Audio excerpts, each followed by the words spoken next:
தங்கச்சி கிட்ட வரியா பார்லர் போலாம், ஹேர் கட் பண்ணிட்டு வரலான்னு கூப்பிட்டேங்க. ஏன்டா கூப்பிட்டேன்னு ஆயிடுச்சு. அவ நீ ஹேர் கட் பண்றேன்னு எவ்ளோ பேர டார்ச்சர் பண்ணியிருக்க.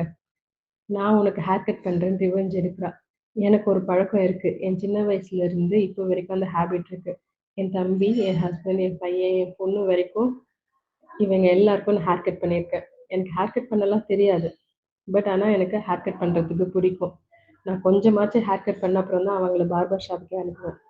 இவ கிட்ட கொஞ்சமா கட் பண்ணு, நான் அப்புறம் பார்லர் போய் கரெக்ட் பண்ணிக்கிறேன்னு சொன்னேன். ஆனா இவ எவ்ளோ கட் பண்ணி வச்சிருக்கா பாருங்க. இதுக்கு மேல நான் எங்க இருந்து பார்லர் போறது?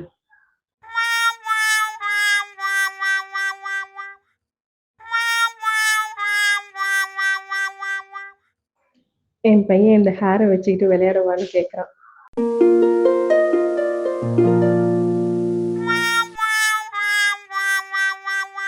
இன்னும் குழந்தைக்கு ஃபர்ஸ்ட் மொட்டை அடிக்கல. அவளுக்கு மொட்டை அடிச்சதுக்கு அப்புறம் கண்டிப்பா அவளுக்கும் நான் ஹேர் கட் பண்ணுவேன்.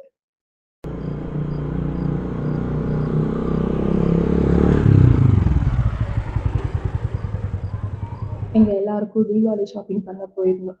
கேர்ள் பேபிஸ்க்குலாம் ட்ரெஸ் ரொம்ப அழகா இருந்தது. கியூட்டா குட்டி குட்டியா ரொம்ப அழகா இருந்தது. எதை வாங்குறதுன்னே தெரியல.